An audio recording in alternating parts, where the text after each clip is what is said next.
What's good, guys? Charles and Shane and Taylor from team, not COG today, but Blazing Skies. We lit up the sky today. We got first place at our 3v3 team tournament. We actually won a box of Dark Neostorm. So I'm not going to give you my guy's profile. I'm going to open my packs for you guys later, but I thought we might as well get our man Taylor and our man Shane's deck profiles. So let's just jump into it real quick. Taylor, why'd you play Salamangreats? It's the deck I've been playing since release, and it's the deck I felt most comfortable with. So. All right, and I think you said it has very good recovery and not susceptible to hand traps too. Very good recovery, and if you play it right, hand traps don't hurt you that bad. All right, so let's just jump into the profile. So, 3 Gazelle, standard. Recently went back to 3 Spinny. I'll show you why later. 3 Foxy, 2 Jack Jaguar, 2 Fowl, 1 Falco.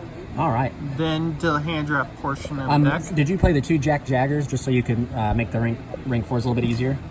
Yes, and I'll also for other reasons. Okay, yeah. See the then spice. It doesn't get hit by Called by the Grave, and then you're just screwed. Yep.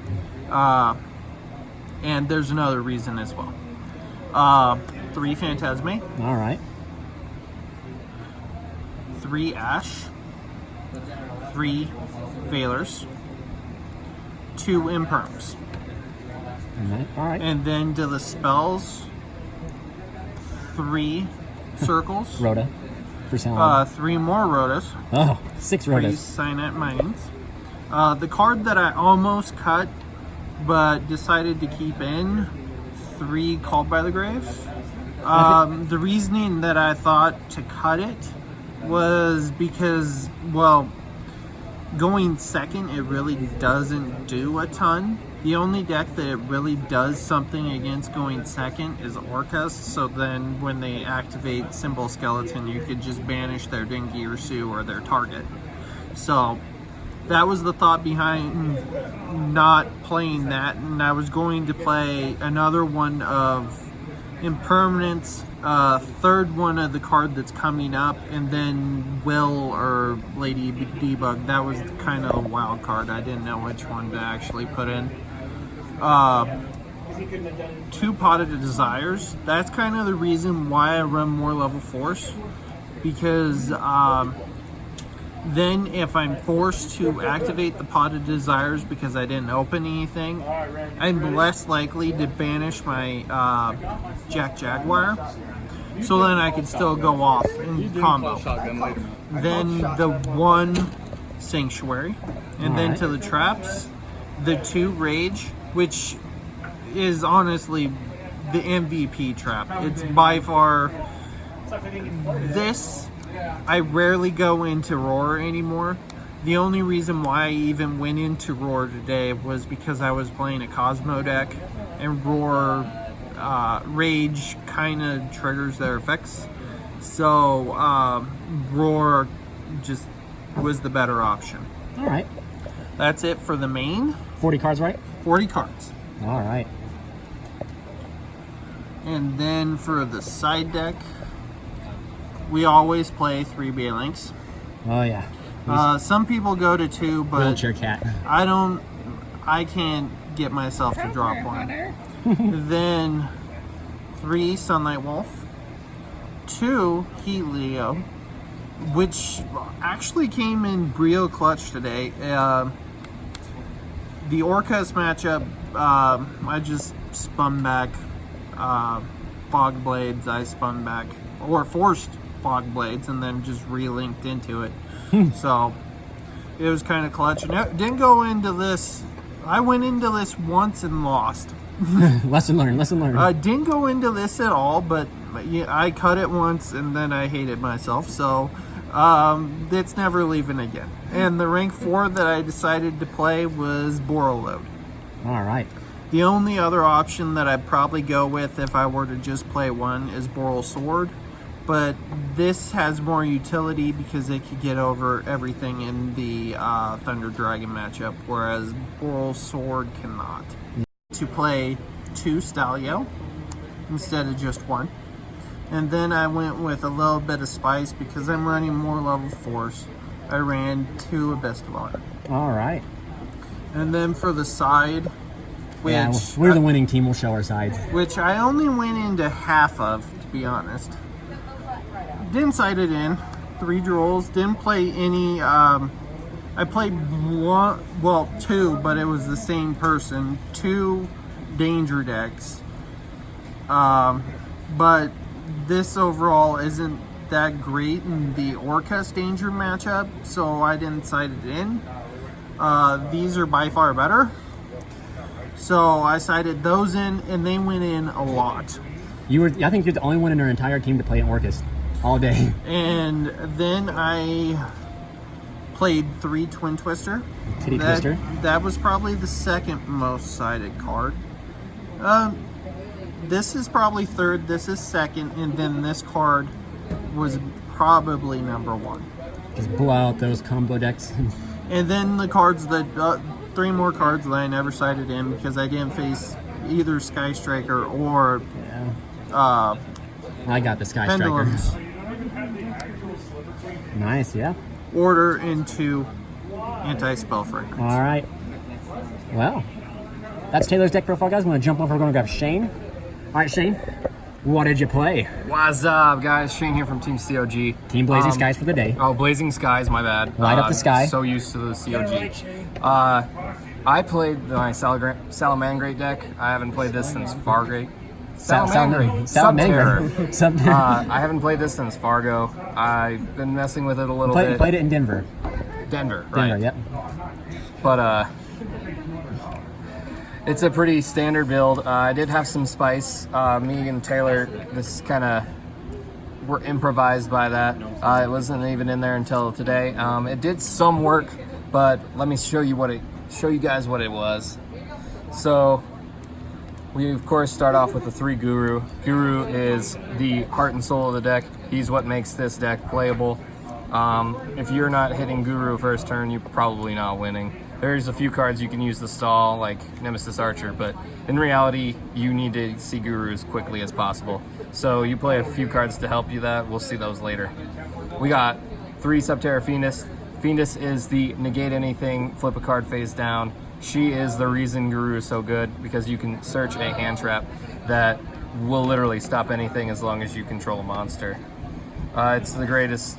It's probably the reason that I play this deck. It's really fun to interact with people and watch their faces drop. 1 Subterror Nemesis Archer. Nemesis Archer is it's Charles's Bay. Mine, I think she ain't my Bay. Definitely playable. She's my side Bay. Side Bay. I've got plenty of Bays. I don't need her. She's a really useful card, though. I did end up using her a lot today.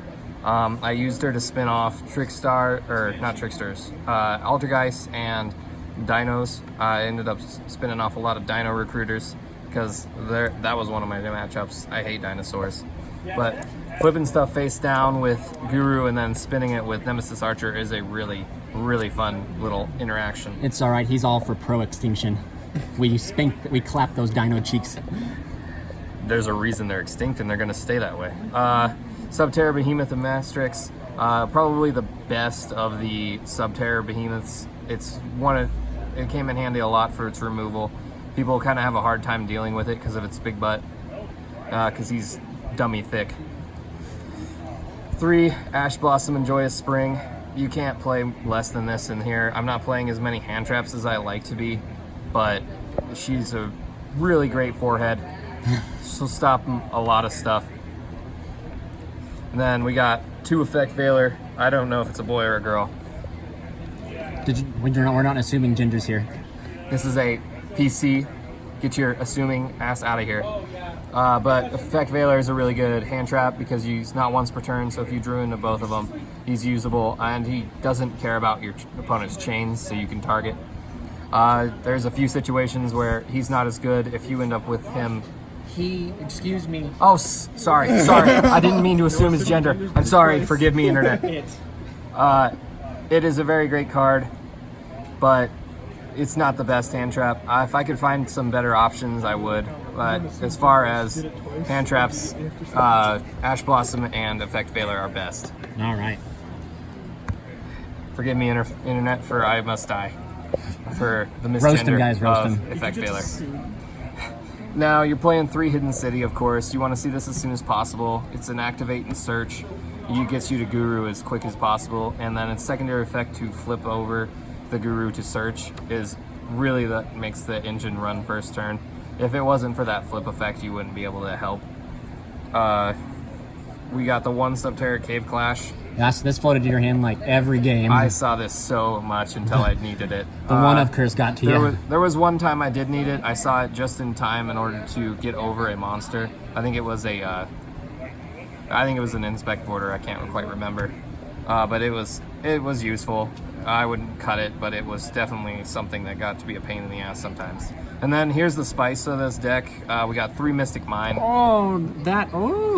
Mystic Mine is a good card because you're sitting on 1 monster for a lot of your turn until you get enough advantage. In which case you can activate Hidden City and turn it off. It's really, really good for stalling out. I had to use it a few times for the Altergeist plays, and in order to save myself for a little bit from the dino. So it did exactly what it was put in there for. It did what it needed to do. I did have one situation where it would have saved me immensely, but I got red rebooted on my metaverse, which really just killed me the game. I just lost. That was against Red Eyes, actually, I think. 2 Pot of Duality, because you can activate this underneath Pot of Extravagance. It's a really great +1, or it doesn't plus you 1, but it's really good for digging through your deck. Get into that Guru. I think I seen 2. I seen it twice today, but I saw both of them at the same time. But it was really important to see your floodgates. It's one of the only ways you can get to a floodgate and stuff. 3 Pot of Extravagance. This is your pricey boy for the spells. He is, well, besides the Hidden City, of course, but Pot of Extravagance gets you deeper in your deck. It doesn't cost you anything because you're not using your extra deck. It's just a really great fucking draw card for this deck. 2 Terraformings, your instant Hidden City, your instant Guru. Guru is an instant Subterror Fiendus. The cycle continues. It's how the combo works, and it's a simple one, and you got a nice little helmet on your head. Got 3 Called by the Graves because you don't want your opponent to stop you with the Ashes. You don't want them to stop you with the Effect Veilers. You can't stop the Infinite Impermanence, but if you need, you can use Effect Veiler sometimes to say you drew into his Effect Veiler. But for the most part, you're stopping most of the most popular hand traps in the game. It's really very important to play this. If they got the perm, they got the perm. They got the perm, they got the perm. I did use it quite a few times. I used it on the Altergeist monsters a lot, but yeah. We're moving on to traps now. We've got Subterror Final Battle. I play 2 of this, and I'm super happy I played 2 of this. It's not a once per turn, so because the damage modifier is not really you can't really use the damage modifier twice per turn, but being able to stop your cards from being negated is really important. It came up a lot with Altergeist. I just realized only one of these is first edition. Hey, focus Sorry. on it. But it's just a really great Subterror card. It really helps everything flow. That's gonna bother me forever now. Then we got 3 Metaverse. I did use this a few times to get out the Hidden City in a pinch, but mostly you're using it when your opponent's going off with monsters. And all you've got is a Subterror Guru. You flip this, and they're just sitting there with a couple monsters and no effects. So it's really good. I've got a pretty jank Solemn Brigade. It's basically one of every Solemn. You can't really play. I didn't want to play 2 Warning. Well, you can't. Scolding. There's no scolding. I didn't play no Scolding. But I played Judgment and Warning and 1 Strike. I basically wanted to see these, and I didn't want it to be off too weird. This is a 41 deck, so you could easily cut the Strike, but I did kind of want to have a little more interruption. Excuse me, where's your wishes? I'm sorry. Do you need to put... I want to try and fit Solemn Balancing in here. It's a great card. How did you win today? Oh, Solemn Judgment. How did you win? Luck and determination, my friend. And then also this. And good teammates. And good teammates. I will say the first 2 rounds I completely hinged on my friends. I was super slow. 3, there can be only ones. This card, it's just a blowout card too. It's a blowout card. I flipped it on the Dino player first turn, and he just basically wasn't able to do anything. I did it to the Dragon, or the Red Eyes guy. I did it to Altergeist. It's just such a good card, this format. Everything everybody plays is the same stuff. And you're just out here playing a 1 dragon and 1 fairy and 1. It's just really good. Rock or whatever, yeah. Rock. All right. So, assuming, does anything in your extra deck, any utility or anything like that, or is it just all extravagance targets? The extra deck is pretty much all extravagance targets. Right. You kind of want some of the the generic Nightmare 2s, but you can't count on them. So I wouldn't worry too much about your extra deck. So let's just jump to the side. Spoiler alert, boys. This man's did not play Super Poly. I did not play Super Poly this one. I decided to, I was not prepared to do the Super Poly. I wasn't very prepared at all for this tournament, if I'm being honest. Yeah. Believe it or not, he came into today almost playing Pendulums. I did almost play Pendulum Endymion, Pendulum Magician Endymion. I was not very comfortable with it, so I ended up falling back to this guy. If you feel uncomfortable in a combo, always put on your helmet. You'll feel a lot more comfortable. So, I've got a 15-card side deck, of course. I don't have 3 of them. I borrowed them from Taylor over here. I didn't want to go home and forget them. I know he wouldn't, but I wouldn't be careful. I got double summon limit. It's a pretty decent floodgate. I didn't actually side it in very much because most of the times I ended up winning the dice roll a lot. So I didn't side it in a lot, and I didn't actually play anything that would ridiculously go crazy besides Red Eyes, and Red Eyes I wasn't able to see it anyway, so that hurt. I think I actually got red rebooted. And then one goes in match, just in case I ran into the Sky Striker. I didn't really have anything else to put here because I just didn't need to.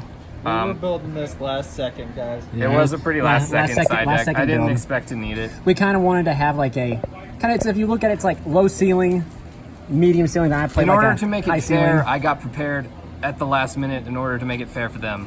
If I was too prepared, they wouldn't have stood a chance anyway. Yeah. 2 Cosmic Cyclone for removal. You got to get around the Dingirtsu. None of us saw Which none of us saw. Besides Taylor. I didn't see anything that was super relevant. I played a lot of Rogue today. Prankratops, a double. If you're going second, a little removals never hurts anything. Playing a Kaiju package without Slumbers. 1 Sticky String and 2 Gamma Seal.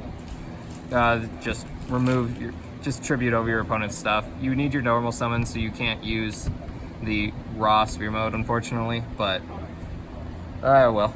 And then to finish off your side, double Ghost Ogre and Snow Rabbit. I ended up siding this in against True Draco. I didn't even get to use it. I basically blocked him out of his deck too much for him. All right, guys. Well, this was Shane and Taylor from Team Blazing Skies. So I'll get you my packs and my deck profile later on. But we got first place, guys, so rock on.